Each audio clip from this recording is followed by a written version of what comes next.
Ste že imeli kdaj občutek, da vam nekaj manjka, če ste na dopustu brez kolesa? Jaz kot zagrizen kolesar si zelo težko predstavljam počitnice brez tistega občutka svobode in brez vetra v laseh.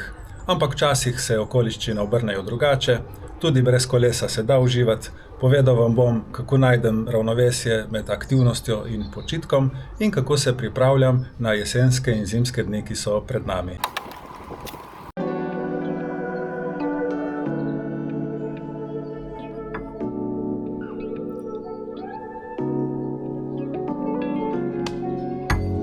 Nahajamo se v Strunjanu, vreme za drugo polovico septembra je čudovito sončno in 23 stopinj Celzija, temperatura morja je pa kakšne 2 stopinji manj. Z nami na dopustu je tudi naša vnukinja, samo poglejte jo, kako je že zrasla.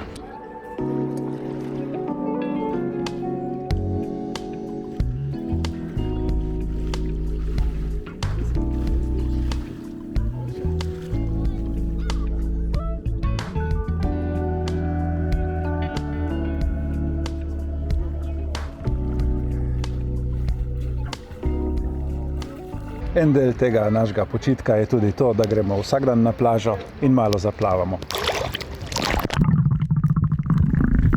Potem bom šla pa sama do konca in nazaj. Tebi je drugače, kako je? Super. Ja. Vidi se dobro. Lepo je. Na dopustu je vedno lepo. Ja, to je res. Ja. In dopust je zmeraj prekratek. Ja. V vodi so meduze, ampak nič ne naredijo. Nekateri bi rekli, da je težko uživati na dopustu brez kolesarjenja, ampak lahko je ravno to priložnost za nekaj drugačnega. Sprehajanje ob morju, raziskovanje pokrajine ali pa zgolj sproščanje, vse to prispeva k temu, da se vrnemo še bolj motivirani za kolesarske ture. Tudi brez kolesa smo na dopustu lahko aktivni, hoja, plavanje, tek, vse to ohranja kondicijo in dobro počutje.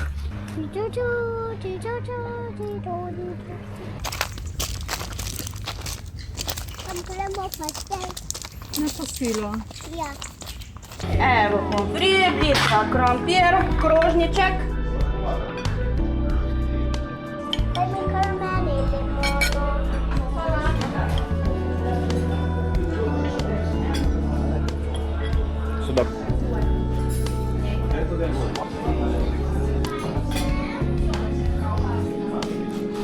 Ja. Super. Super!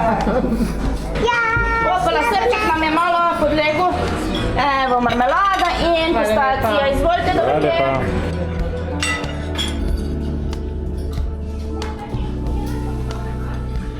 Zavedati se moramo tudi, da je počitek ključen za vsakega kolesarja. Naša telesa potrebujejo čas za regeneracijo, še posebej po kakšnih napornih treningih. Pravzaprav lahko premalo počitka vodi tudi do poškodb in do zmanjšane učinkovitosti. Zato ni nič narobe, če si kdaj pa kdaj vzamemo čas za sprostitev, dolg sprehod po naravi, globoko dihanje ob morju. To so trenutki, ko naše telo dejansko raste in se krepi.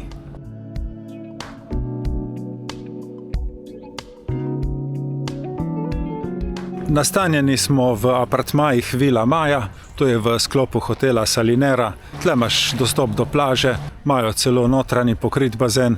Apartma je zelo udoben in velik, ima veliko spalnico, lepo kopalnico, dnevno sobo, televizijo, celo neko kuhinjsko nišo, čeprav mi hodimo jest ven, in pa precej prostoren balkon z lepim razgledom.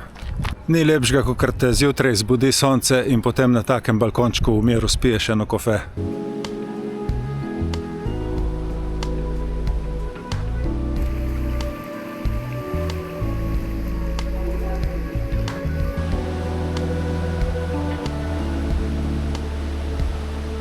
In ko smo že pri počitku in pripravi na nove izzive, je treba razmišljati o tem, da prihaja jesen, daljši temni popoldnevi in da je treba nekaj narediti za našo varnost. Če hočemo biti pripravljeni na jesenske in na zimske vožnje, je tukaj ključna naša vidljivost. Jaz sem se odločil za nakup nove sprednje lučke za na kolo, kar me je v bistvu nagovarjal kolega Toni že pred kakšne pol leta, ko sva skupaj kolesarila v Gradež. Takrat se zato nisem mogel takoj odločiti, ker sem imel lučko Specialized, Posebnost tiste lučke je bila pa v tem, da sem jo dobil za rojstni dan. Nekako se mi ni zdelo prav, da jo dam proč od sebe, če še zmeraj dela. Vseeno sem pa letos, konc poletja, ocenil, da je od tistega rojstnega dne minilo že dobre 4 leta, lučka pa očitno bo še kar delala in delala. Zato sem se odločil, da jo predam svoji ženi, jaz pa sem si nabavil Gaciron Kiwi 800. To je lučka iz aluminijastega ohišja, sveti z močjo do 800 lumnov, polni se na USB-C in je odporna na vodo. Dobil sem jo preko slovenske spletne strani Sportshine in če kogarkoli zanima več podatkov, bom link do te lučke dal od spodaj v opis videa. To je lučka v vrednosti 49 €.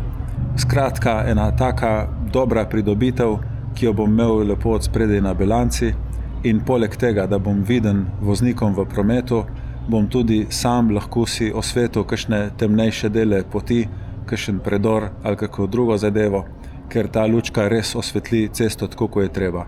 Hkrati pa ima lučka en tak vodoraven snop, ki zagotavlja, da ne oslepi voznikov, ki ti prihajajo nasproti. No, zdaj to kar odprl.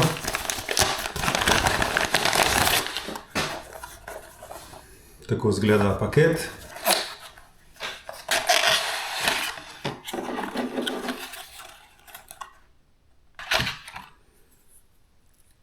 Evo, tole je lučka.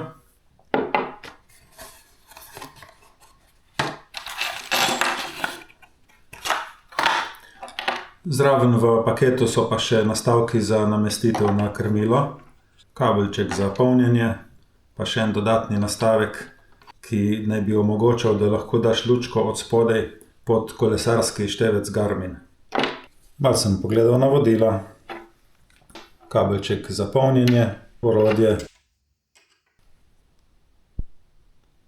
Evo, to je, ko se lučka prižge. 1, 2, 3. To so 3 načini, na katere vplivam s kratkim pritiskom gumba. Ta najnižji naj bi zdržal 6 ur in sveti z 200 lumni, potem sredinski je za 3,5 ure pri 400 lumnih, najmočnejši pa zdrži 2 uri in sveti z 800 lumni. V katerem koli načinu lahko držim 2 sekundi in lučka preide v način utripanja.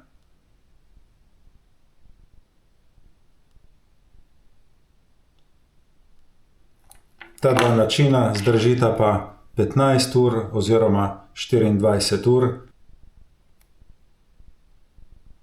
Ta mislim, da je tisti, ki je najbolj varčen, 24 ur, 400 lumnov.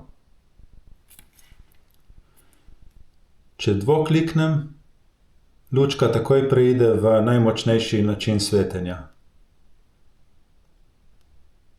In ob naslednjem kratkem kliku se spet vrne v način, kjer je bila prej.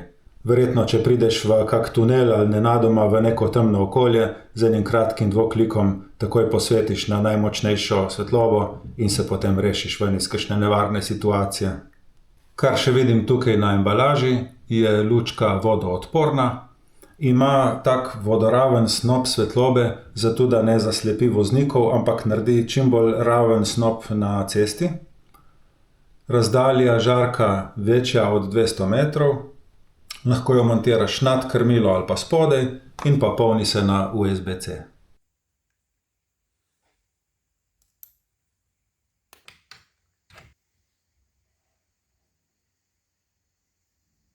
Aha, tukaj pa še vidim, da lahko, kadar je lučka ugasnjena, s kratkim klikom preveriš barvo indikatorja. Kadar je rdeč, pomeni, da je lučka napolnjena manj kot 20%. Ko bom pa prišel z tega dopusta nazaj domov, bom lučko preizkusil tudi na kolesu in če bo karkoli posebnega, vam bom tudi povedal v kakšnem od prihodnjih videov. Tudi če kolesa ni na dosegu, lahko še zmeraj uživamo, se sprostimo in se pripravljamo na nove kolesarske avanture. Počitek je pomemben, varnost pa še bolj in kmalu bom spet zajahal svoje kolo, tokrat pripravljen na vse vremenske pogoje. Hvala vam za pozornost in se vidimo prihodnjič. Čau, čau!